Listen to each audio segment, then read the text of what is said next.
Yeah. Dear student, today I am going to discuss about the evolutions of the comparative politics.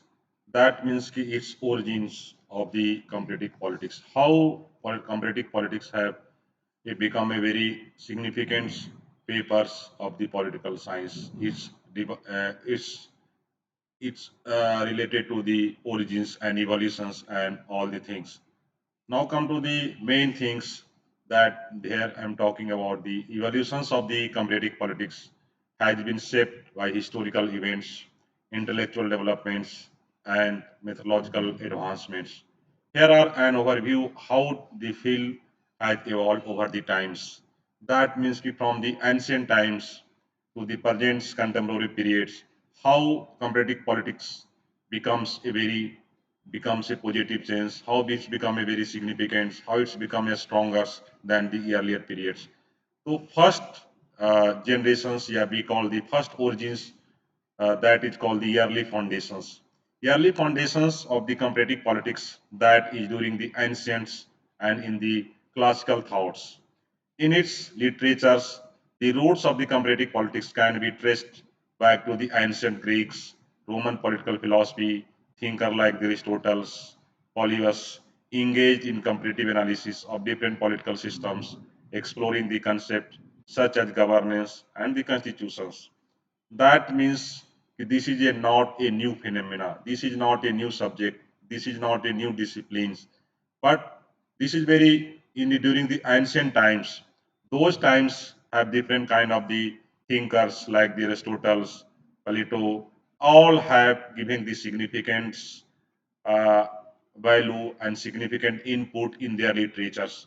And these roots of comparative politics can be traced by back to the ancient and Roman political philosophy. Thinkers like Aristotle and Polybius engaged in comparative politics analysis of different political systems, exploring the concept not only as such governance and constitutions, but also different kind of the like the republics, their comparative study. So this was a very early foundations of the comparative politics. Next stages of the evolutions of comparative politics, that is medieval and early modern periods. During the medieval scholarship, political theory in the medieval period often focused on the political theology and role of the religions in the governance rather than systematic comparative analysis. That means in medieval period, role of the pope, role of the padri, role of the head of the religions was very significant, and they are influencing the policy makings in the kingship, yeah, any kind of the other kind of the government activity.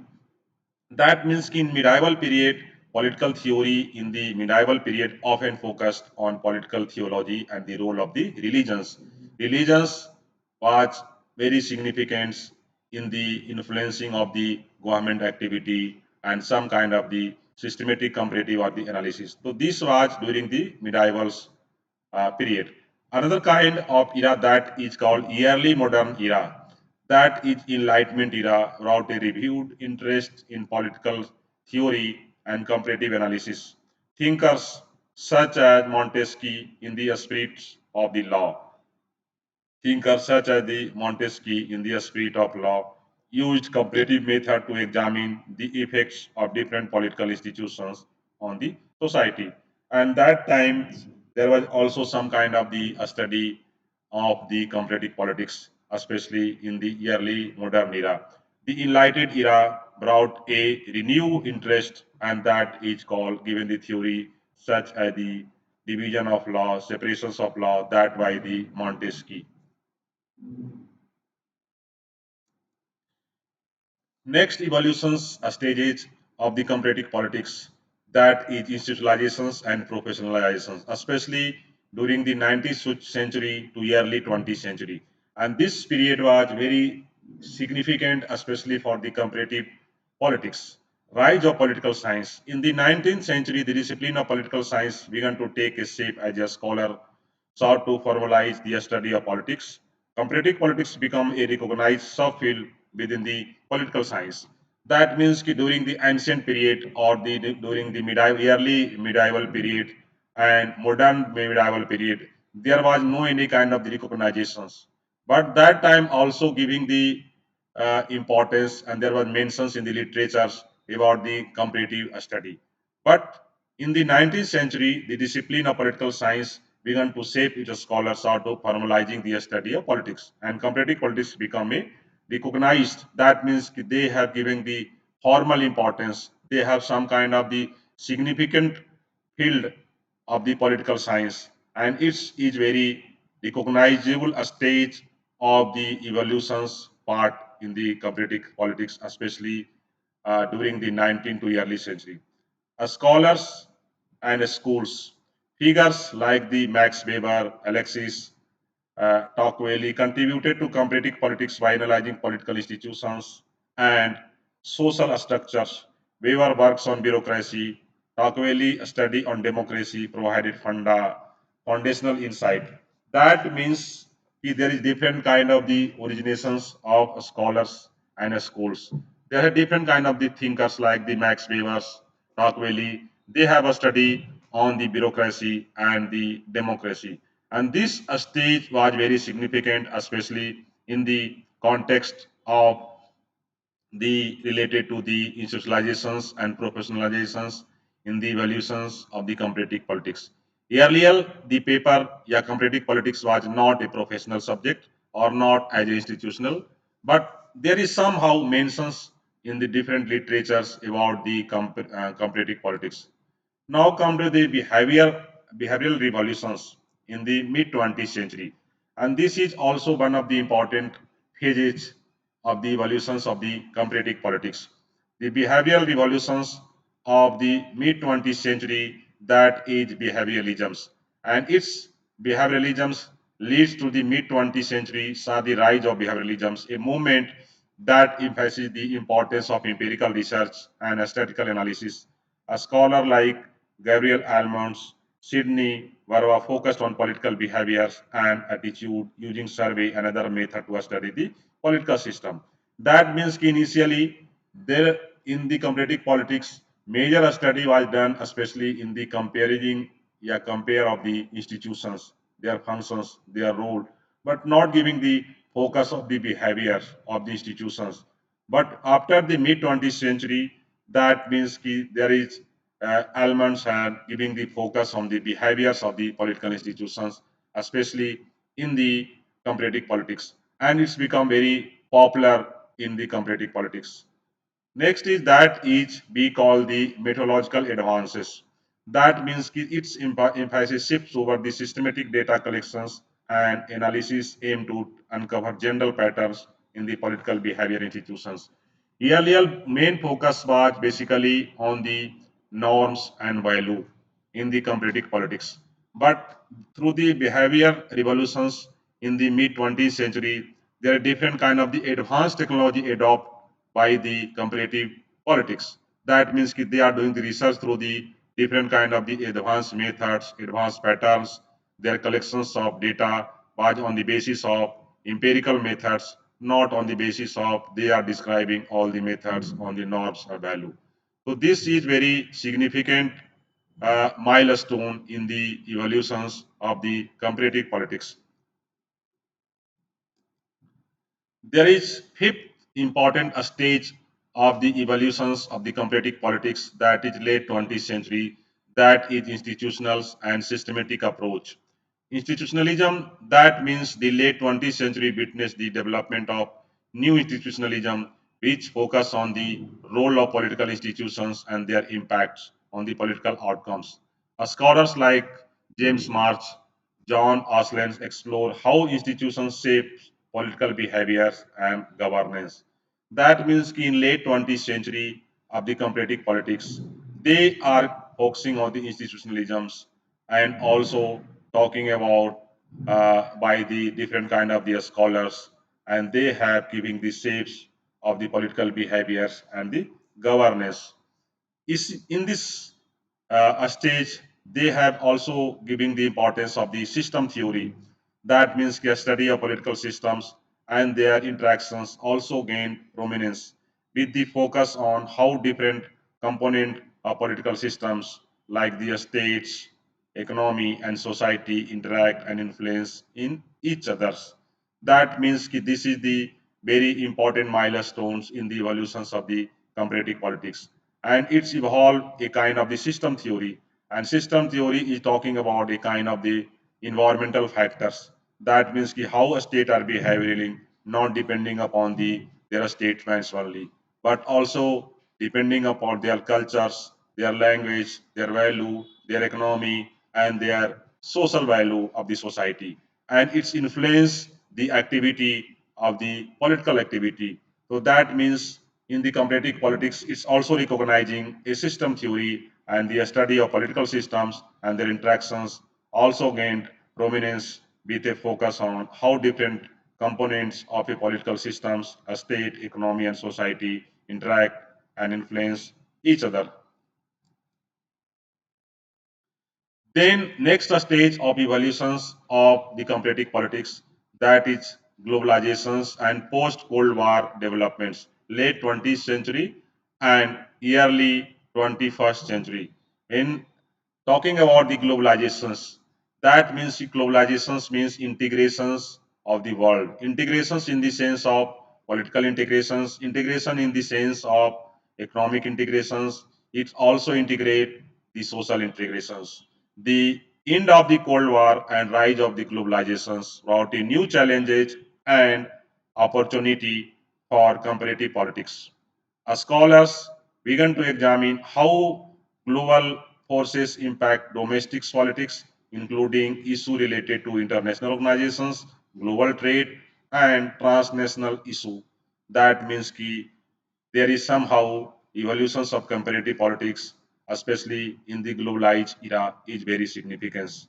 They are a study related to the so many international organizations like the United Nations, World Bank, International Monetary Fund, in addition to also some organizations that is called regional organizations, maybe SARC, SAPTA, NAFTA, African Unions.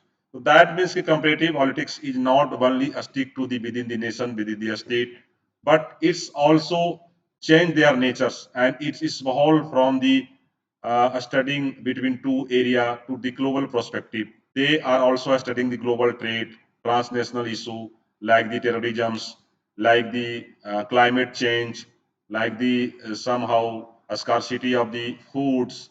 There is some kind of the global pandemics and all the things. So these are the evolutions of comparative politics, especially with the perspectives of the globalizations.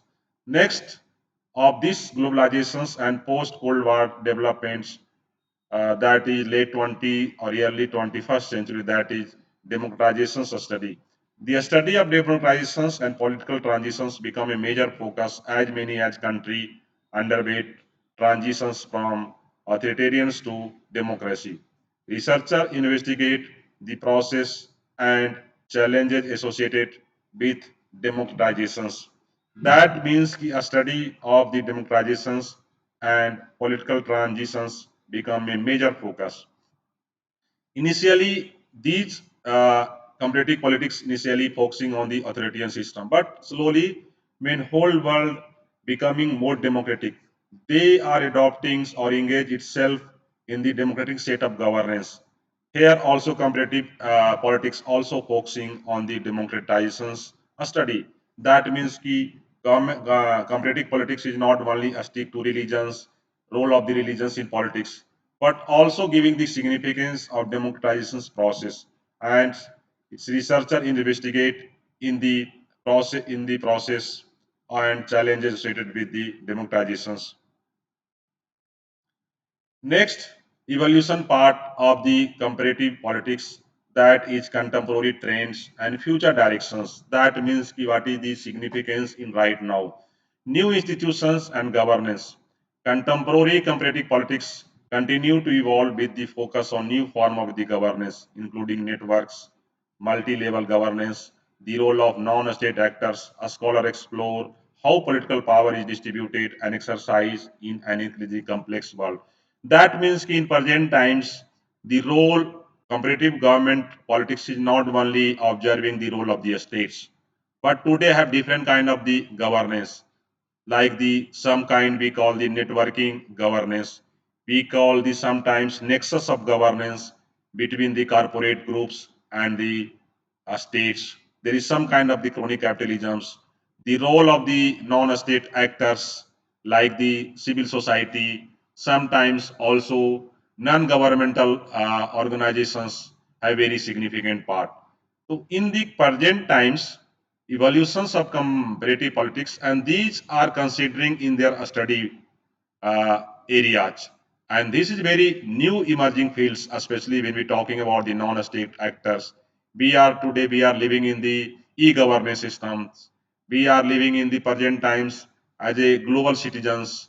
So these are very new kind of the governance system, and very where we also kind there is some kind of the virtual states and virtual kind of the services that is delivered by the states, and these issues are covered urgently in the comparative politics. Second, contemporary trends and future directions of the comparative politics, that is intersectionality and identity politics. That means in the comparative politics, recent research incorporates intersectional approach, examining how factors like gender, ethnicity, class intersects and politics. Identity politics has become a significant area of study, focusing on how political identity and movement shape political landscapes. That means when we're talking about the identity politics, that means the role of the genders, role of the minority, role of the religions, role of on the basis of the political beliefs, role of the minority. These are the area also covered in the comparative politics. Gender, caste, class, religions, faith. So this is very important evolutionary part of the comparative politics. Then there is some kind of the evolutions of the comparative politics, that is technology and data analytics. Advance in technology and data analytics have transformed comparative politics, allowing researchers to conduct large scale analysis and use big data to study the political phenomena. That means that today we are living in the informations communication and technology era. We are living in the era of global village, and we are easily access the data not only through the nations but from the whole world, and through the that data we can analysis of a larger issue, larger problems of the world. So these are the evolutionary part. Today comparative politics study of the global poverty, global hunger index, global some kind of the corruption index. So through the comparative politics, we are collecting the larger data like the Human Development Index report, Transparency Index, like the Freedom Index report, Hunger Index reports. So through the technology, this is possible in the comparative politics. We know which nation where stands in the hunger index, in the human developments, and in the any kind of the other parameters. So these are the important evolutionary parts of the comparative politics. Overall, we can say that evolutions of comparative politics reflects a broadening scopes of inquiry from the early historicals compared to sophisticated empirical research and global analysis. The field continued to adopt a new political reality and methodological advancement as trying to enhance our understanding of political systems and their complexity. So these are the important stages of the comparative politics. Now I am going to brief of all the evolutions stages in few minutes for your knowledge. First important evolutions part, that is yearly foundations. That means in yearly foundations through the ancient Greek and Roman philosophers, they have mentions about the comparative politics. And even the medieval and earlier modern period, they have like the Montesquieu, they are talking about the streets of law. In the next, that the institutionalization and professionals of the 19th century. That means the rise of political science, and when the rise of political science, they have recognized political science as a professional institute, professionals papers, scholars and schools. In this era, there are different kind of the scholars like the Max Weber, Tocqueville. They are giving to importance of the comparative politics. There is also some kind of the behavioral revolutions, especially in the mid 20th century. Comparative politics not only a stick to the institutional compare, political activity compare, but behavioralism comparing. That means the behavior of the state, behavior of the masses. Then there is some kind of the methodological advances shift toward the scientific data collections. So these are the important. Then come to the institutional and systematic approach. That means the comparative study have given to all the things about the institutions and also study the system theory. Next, that is globalizations and post-war development stages of the evolutions of the comparative politics. That means in globalizations, comparative politics is giving the importance to the global issue like the poverty, hunger, climate change, a scarcity of foods, logistic system, environmental issue, and all the things. That means the comparative politics today, right now, become a global perspective area study. Then come to democratization study. Initially, comparative politics was studying about the institutions, their norms and value.